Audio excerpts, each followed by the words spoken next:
Саламатсыздарбы, YouTube каналынын көрүүчүлөрү. Менин атым Аку. Бүгүн мен домашний ашлафу жасайм. Жай мезгили болгондуктан баары эле ушул тамакты жегиси келсе керек. Бул үчүн мен бир болгарский, бир красный, бир зеленый, 2 жумуртка, картофельный крахмал, жусай, бир помидор колдоном. Крахмалды мен бир момундай 200 мг стаканга 1 столовый ложка салам. Мен 3 стакан суу куйдум. Анан жарым стаканын алып калдым. 2,5 стакан сууну плитага коюп ысытам. Жарым стакан сууга 3 кашык крахмалды салып аралаштырам. Крахмалды сразу сууга салбайбыз. Аралаштырып туруп, анан ушундай сүт сыяктуу болуп калганда куюп туруп 20 минут, 15-20 минуттай аябай тынбай аралаштырып турабыз. Булга уксус, анан туз салып алганды унутпайбыз. Анан бир аз растительный масло куябыз. Тынбай аралаштырып турабыз, болбосо түйүнө тартып кетет.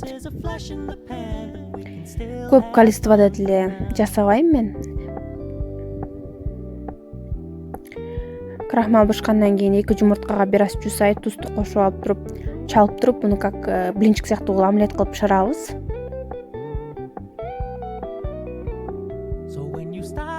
Баарын кубик кылып туурайбыз. Меники бирөө соленый болгарский, красный болгарскийлер азыр кымбат болгондуктан мен соленыйын колдондум. Ушундай кылып блинный сковородкага эле блинчик сыяктуу кылып эки жак капталынан бышырып алабыз. Бир аз май куюп, тууралган овощинин баарын кууруйбуз. Жусайдан башкасынын баарын. Жусайды эч качан куурубайбыз. Ашляфуга жусай куурулбайт, болгон живой боюнча салынат. Бул өтө ачуу эмес, өтө таттуу эмес калемпир. Огонек эмес же паприка эмес. Куурулуп бүткөндөн кийин үстүн бир аз жаба турган кылып эле суу куябыз.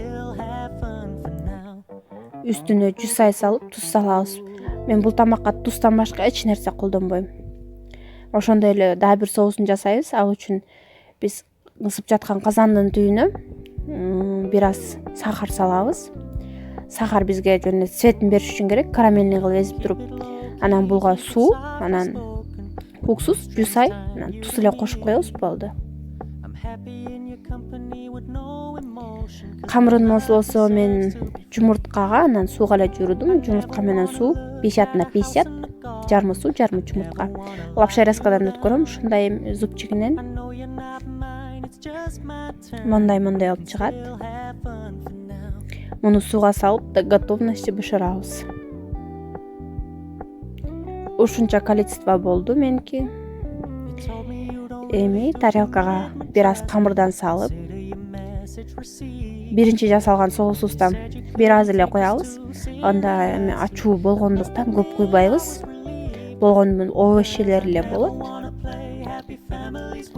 Крахмалды салабыз. Крахмал баарын холодильникке салып, 1 сааттай муздатып алабыз. Ошондо аябай даамдуу болот.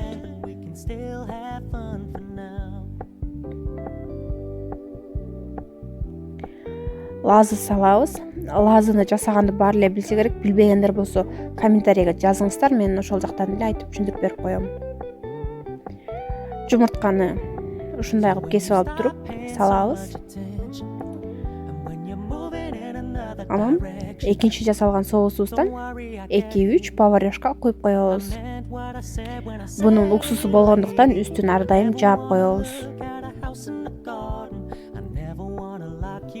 Үстүнө бир аз помидор салып коебуз. Мен 2 помидор көргөзгөм, башында бирөөсүн колдондум, бирөөсүн болсо үстүн украшение колдондум. Тамагыбыз дайым болду. Жеңиңиздер, жасап көрүңүздөр. Каналыма катталып, комментарий жазыңыздар.